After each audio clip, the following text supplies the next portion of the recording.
Olá, bem-vindos a mais um episódio do podcast Confissões de uma Taróloga. Hoje trago um tema um bocadinho diferente daquilo que eu tenho falado das últimas sessões, dos últimos episódios que tenho feito e espero que gostes, porque é um tema para quem gosta, quem quer aprender tarot, vai valer a pena, ok?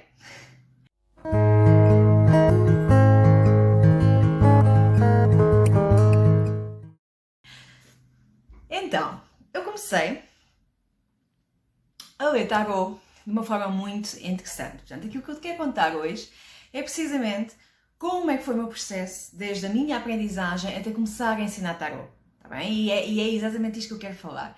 E estou entusiasmada com este assunto porque neste momento estou na reta final de criar o meu primeiro retiro de tarot terapêutico. Portanto, já tenho um curso de tarot terapêutico montado, um curso premium, um curso onde eu levo as pessoas do zero a serem tarólogas.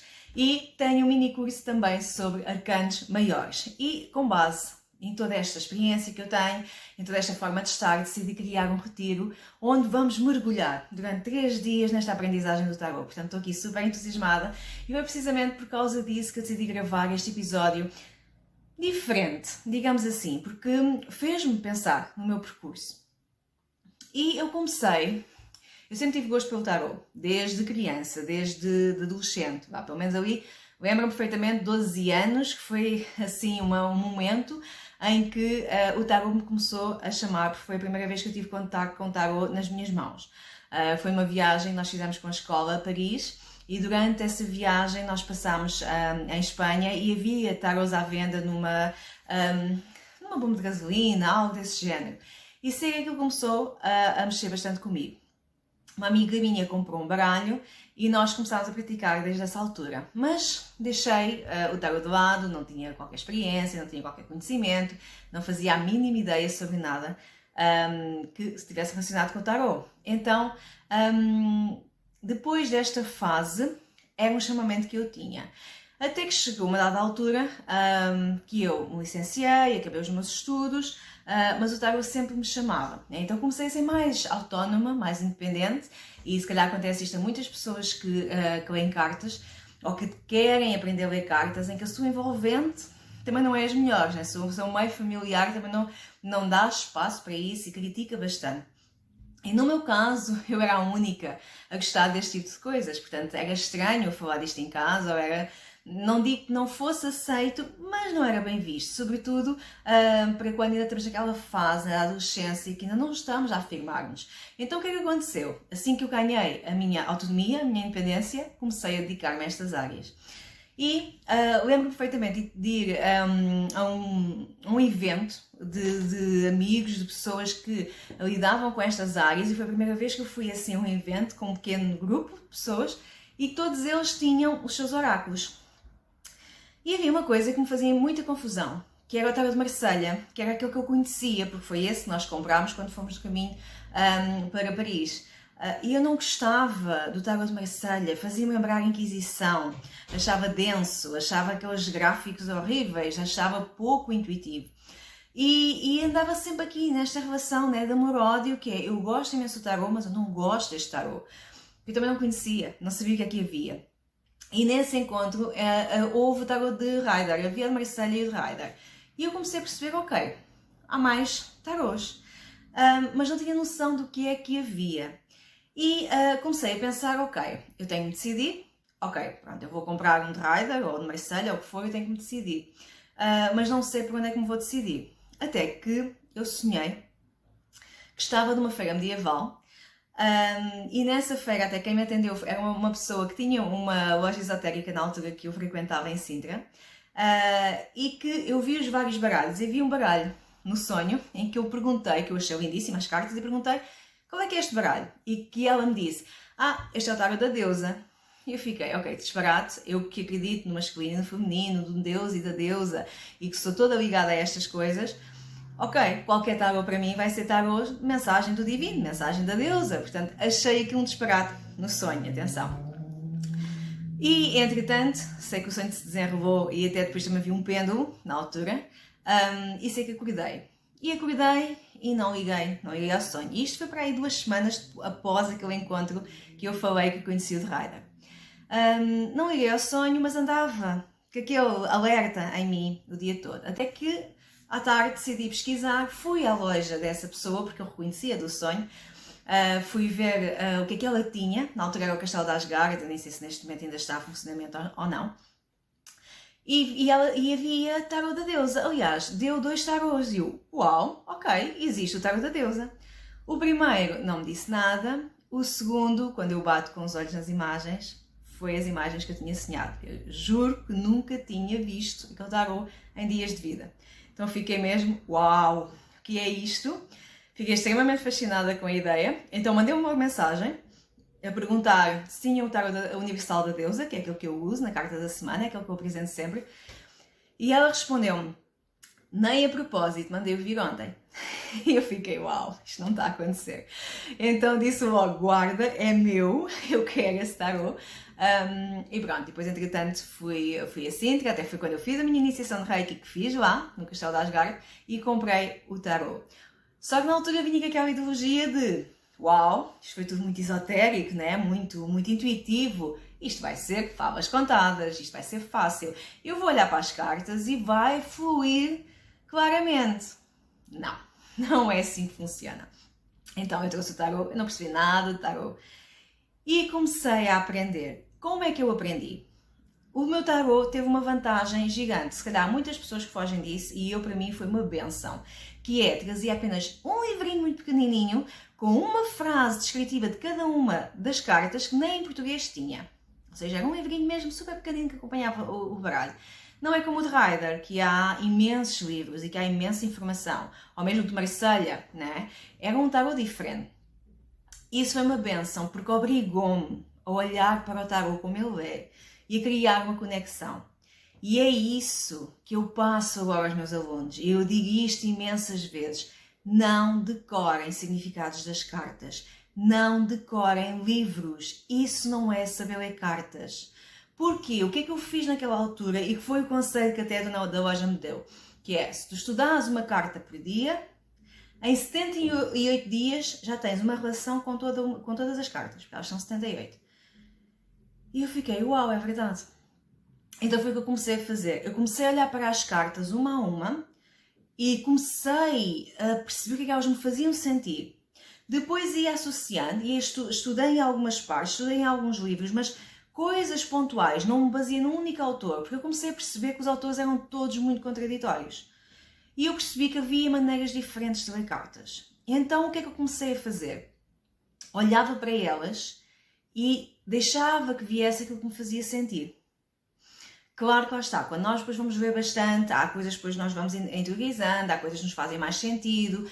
Eu na altura depois também fiz um workshop sobre tarô, foi mais aprender a fazer tiradas do que propriamente a perceber a leitura do tarô, mas quando eu comecei a harmonizar este conhecimento foi precisamente com os amigos, com os grupos de amigos que me pediam tiradas. E eu então sentava-me e começava a fazer leitura.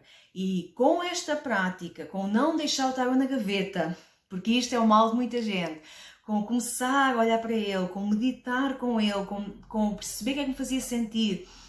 Eu escrevia às vezes as leituras que fazia para ir ver depois mais tarde e comparar com aquilo que tinha acontecido. E foi com esta constante que eu comecei a aprender tarô.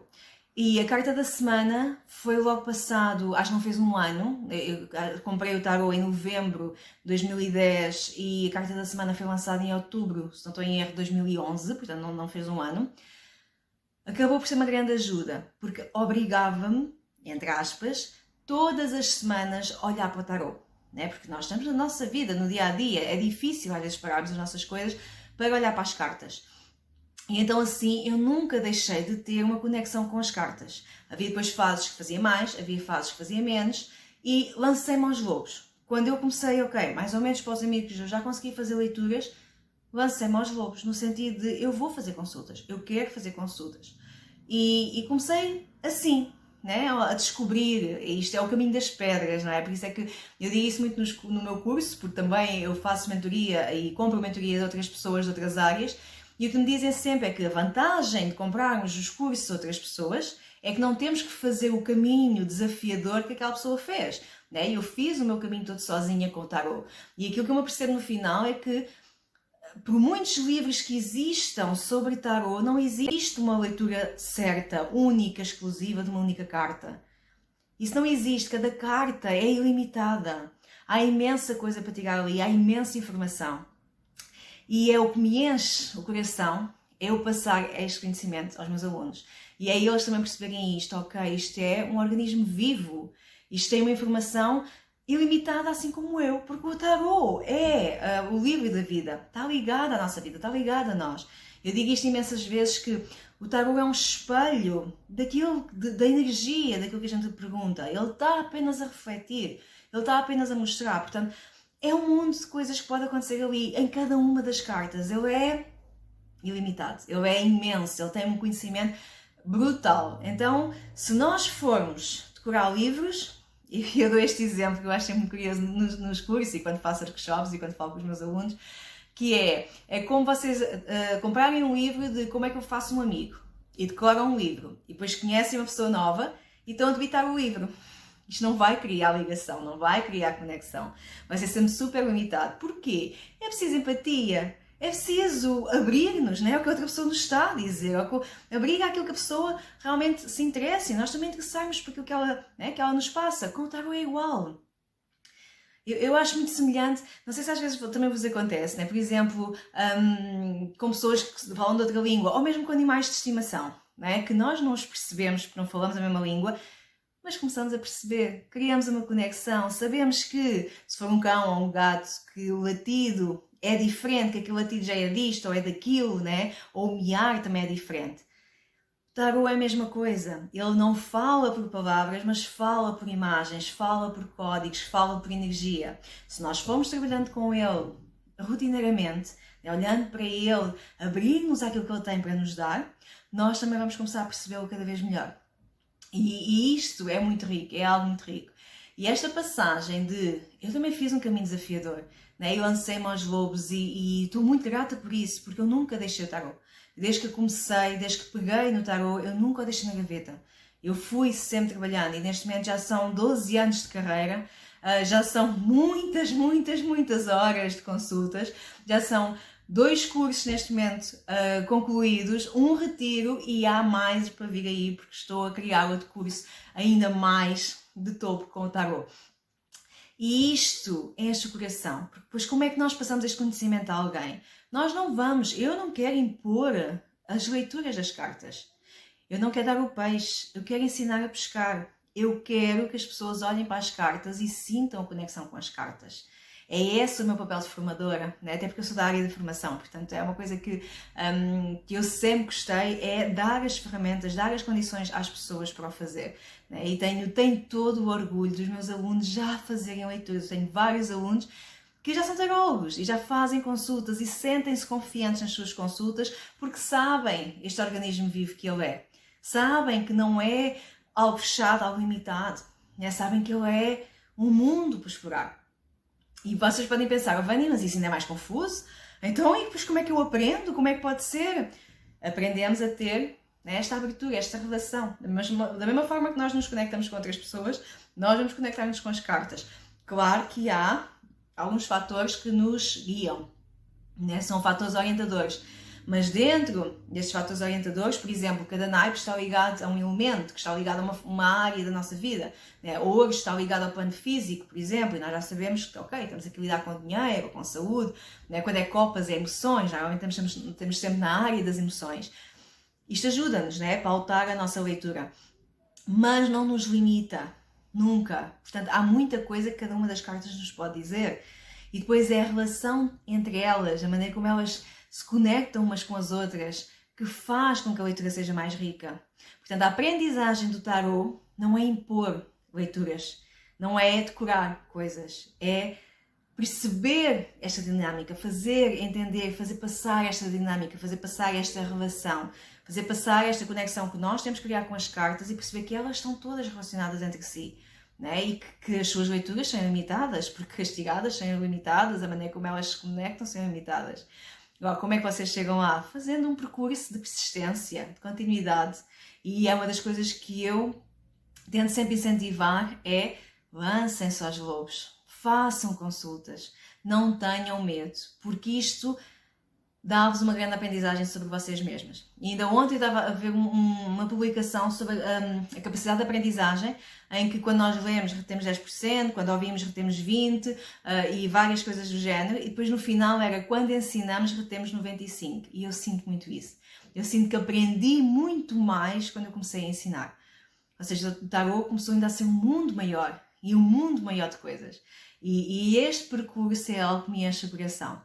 Ok? Portanto, deixo-te aqui um bocadinho da minha história, porque acho que quem quer aprender, às vezes falta este passo. Né? Às vezes falta a tribo certa, que é uma coisa que eu também digo sempre. Né? Falta as influências certas à nossa volta, falta nós estarmos num grupo que realmente puxe por nós. Isso também é importante. Tá bem? Tenham confiança em nós, nas nossas capacidades.